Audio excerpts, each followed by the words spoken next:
New Jerusalem, it's said, is built, made up of 12 precious stones that we would make into jewelry now. Now here's the fascinating thing, which to me is the final proof that that book is the Word of God, that it must be God-inspired.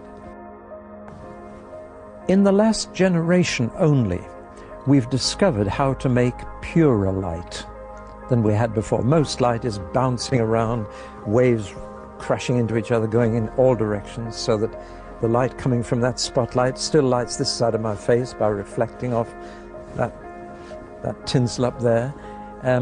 We're used to light coming at us from all directions. But we've now discovered how to send light in one direction. Laser light is the most common. You've seen laser light beams straight as a die.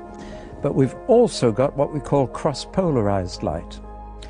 A polarized filter, if you can imagine, allows light through like that. But if you put another polarized filter at right angles to that, you've really got a very fine filter.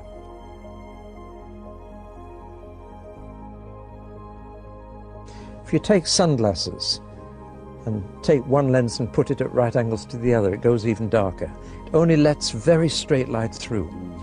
Now, people have taken jewels and precious stones and cut a very thin slice for microscopic purposes, and then shone cross-polarized light through them to see what happens. To put it very crudely, what happens to these precious stones in pure light?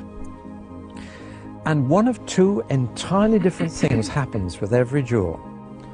The technical term, to give you a bit of science for a moment, is anisotropic jewels and isotropic jewels. Now what happens is this. Some jewels in pure light, whatever their color to begin with, they may be red, blue or green, turn into all the colors of the rainbow and the most fantastic patterns. Other precious stones in pure light lose all their color, just go black, look like a lump of coal dust. And it's only in this generation that people have discovered this unusual property. For example, diamonds in pure light are nothing. Did you get that, ladies? They're not even hear that.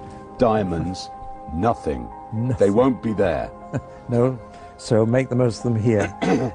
Rubies, garnets, just lose everything. Emeralds? No, they keep it. Oh, good. There are other stones that are anisotropic and go into these beautiful colors. Now here's the fascinating thing. The 12 precious stones that God uses to build the New Jerusalem are all anisotropic. In pure light, they are all far more beautiful. And God doesn't touch the diamonds or the rubies. He doesn't build with them.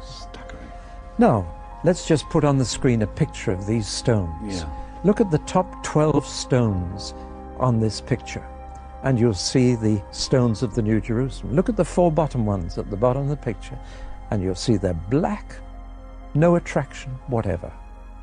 Now then, who knew this 2,000 years ago? No scientist knew it. Nobody knew it. John the Apostle, writing down the book of Revelation as the Lord dictated it to him, he didn't know. Nobody knew except one person in the entire universe, and he knew, and that was God himself. Where is that written exactly? Revelation 21, right, halfway through, and you'll find all the 12 stones listed there. And you can just imagine from the picture we've seen on the screen how beautiful the New Jerusalem is going to be. No need for do-it-yourself decoration or changing rooms there. No need. The materials that God uses will be fabulous. From verse 19, 21 right. Verse 19. Read them out. The first foundation was jasper. Yeah.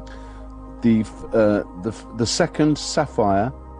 The third chalcedony. The fourth emerald. The fifth sardonyx. The sixth carnelian. The seventh chrysolite. The eighth beryl. The ninth topaz. The 10th chrysoprase. The 11th jacinth, and the 12th amethyst. No diamonds, no rubies, no garnets, because they're isotropic.